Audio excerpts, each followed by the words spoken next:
In cases we've seen far too often, a Christian Academy teacher is out of a job after being arrested for allegedly sexually assaulting a student. I'm Elizabeth Millner with Law&Crime. We're in Shreveport, Louisiana for this case. It's where an English language arts teacher was arrested just last week, and the school where she now previously taught says they're standing by the victims. Last Wednesday, police were dispatched to a home in Shreveport after they got a report of a sexual assault. Now, little details have been released so far. Police only saying the incident involved an alleged teacher-student interaction. Officials did their initial investigation, however, winded up returning to the home the next day. That's when 26-year-old Lillian McMillan reportedly was taken to the police station to interview with detectives. It's unclear the full extent of the interview, but whatever was said or not said was enough for police to arrest her. She was arrested and charged with one count of prohibited sexual conduct between an educator and a student. Like I said, it's unclear the full extent of the charge she faces, or even the allegations, meaning we don't know if the alleged victim is one of her students, how long the alleged assault happened, if it happened on school grounds, or even if there was more than one alleged student victim. We just don't know at this time. But police are keeping her in jail until they complete their investigation. Here's what we learned about Lillian. Well, she goes by Lily. According to social media, she was an English language arts teacher at Evangel Christian Academy. And she is also a lifestyle and wedding photographer. According to her website, she wrote in part, quote, "Since I started my photography business 6 years ago, I've had the pleasure of capturing love and tons of laughter. My mission is to photograph real moments you will cherish forever. I focus on capturing those moments you might forget or worry about,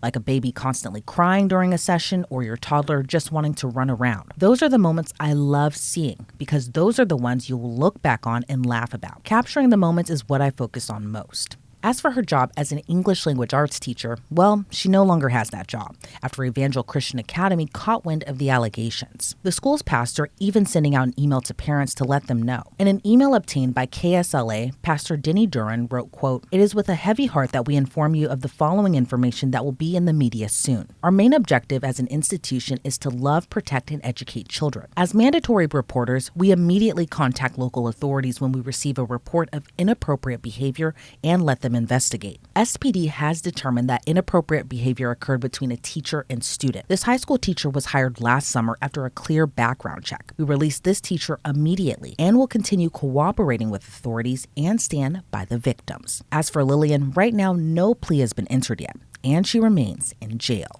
I'm joined by criminal defense attorney and former prosecutor Florina Altschiller. Florina, always great to see you. Not a lot of details have been released at this time, but what we do know is that Lillian McMillan was charged with one count of prohibited sexual conduct between an educator and student. What's your reaction?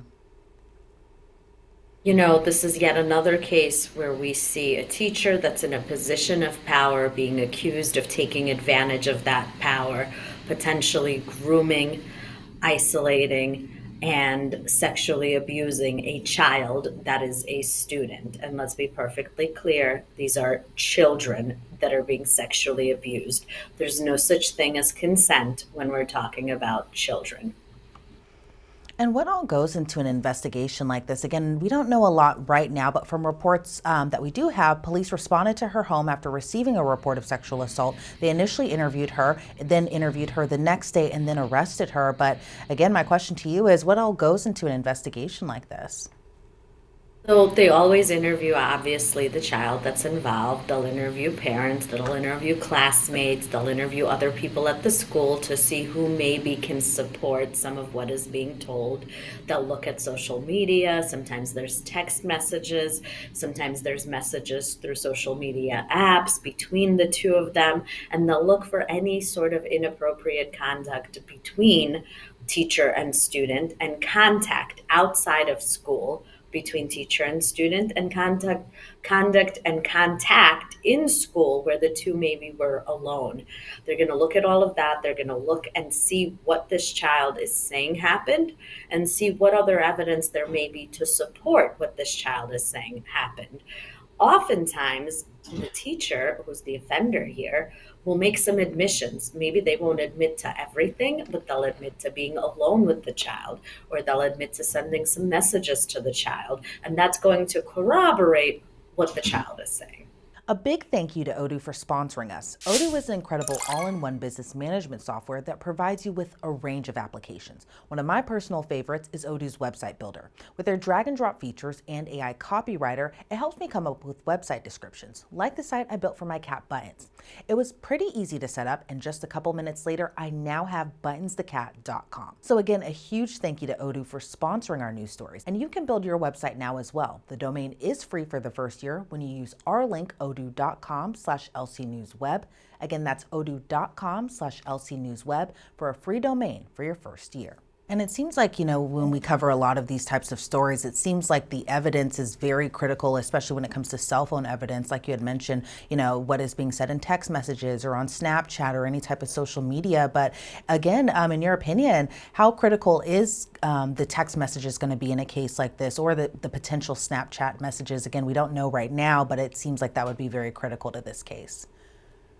Right. In any case where it's one person's word against another, or sometimes one person's word against no word, where someone who's accused of a crime says nothing and they have a right to say nothing, it's always helpful in making a case to find outside evidence that supports what the person is saying happened.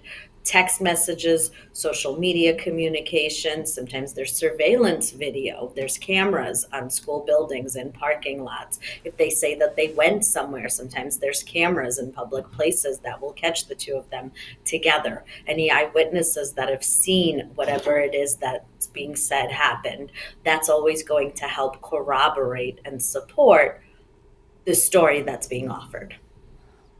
And I also want to get your opinion on what the school had to say about this. This was a Christian academy. It seems like the school taught from K up until 12. But in a letter, Pastor Denny Duran said in part that the teacher didn't name the teacher in the letter to the parents or anything like that. But the pastor said that she was hired last summer, had a clear background check, and with the allegations coming to light, they fired her. What are your thoughts on just the school's response to it all? The school sometimes has civil liability for their negligent hiring, negligent retention, and negligent supervision. And really, for those claims, it's a question of what did they know and when did they know it, and what should they have known. They did a background check. How thorough was that background check? Is there something that was missed in the background check? Maybe the background check was fine, but did this teacher exhibit inappropriate behavior with other students at other times? Were there any signs that they missed? And what did they do to properly supervise this teacher, if anything? And so those are all questions that would be raised in a potential civil lawsuit for money damages against the school for their negligence.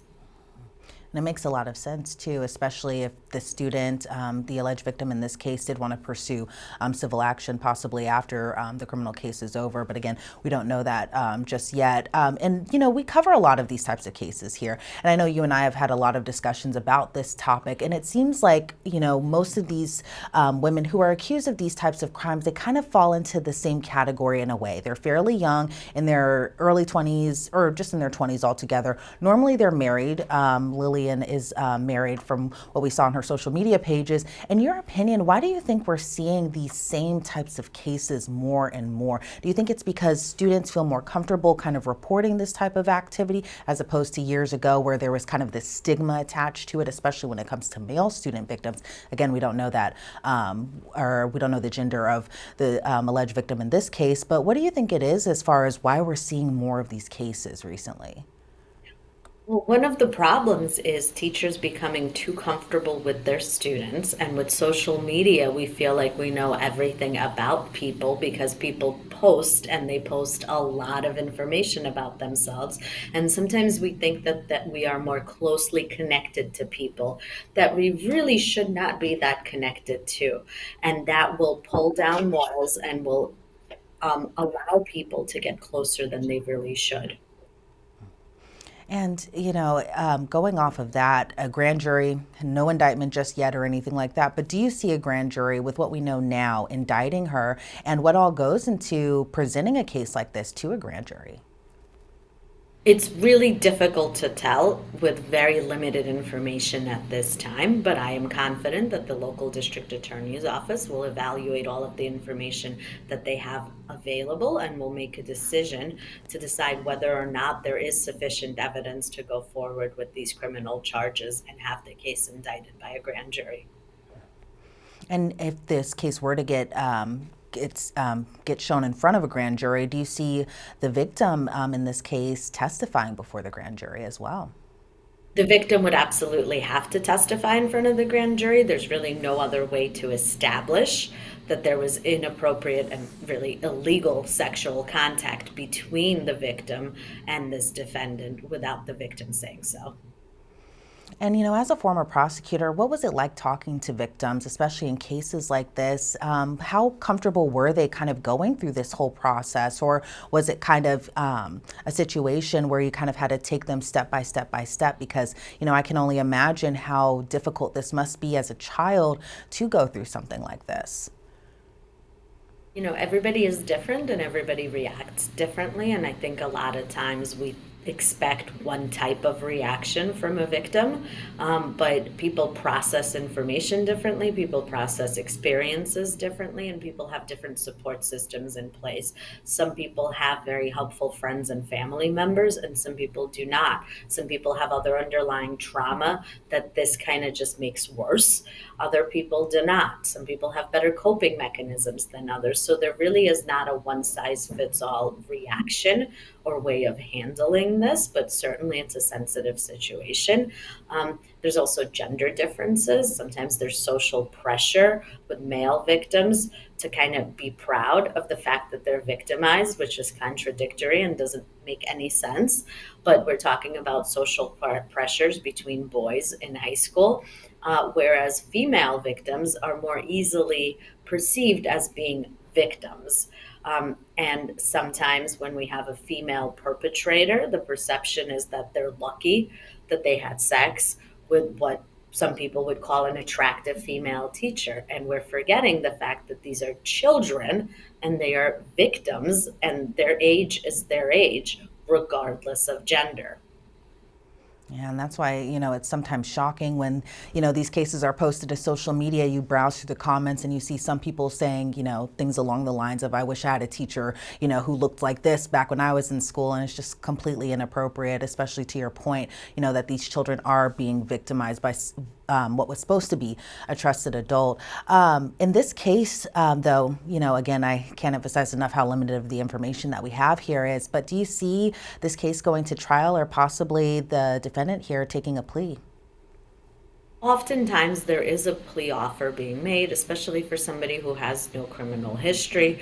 Oftentimes, the plea offers are fairly lenient and include things like probation. But again, it's really difficult to tell this early on. We don't know if she has a criminal history. We're assuming that she doesn't because she's a teacher and somehow passed a background check. But we don't know what we don't know, and it's too early to tell. Exactly. And, a lot of us are just kind of waiting for more information to come out about this case so that way we have a little more details here.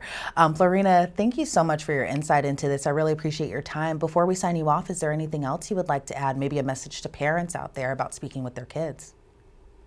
I think parents just need to be vigilant with what their kids are doing on social media and monitoring their use of cell phone and the text messages they're sending and who they're communicating with, because sometimes our children are closer than they should be with adults that we believe we can trust, especially those in positions of power like teachers. And this is yet another sad case that we see, unfortunately, all too often. Yeah, oh, way too often. Florina, again, thank you so much for your time today. I really appreciate it. Thank you for having me. Online records as of this recording show Lillian McMillan is still behind bars. Reporting for Law and Crime, I'm Elizabeth Millner.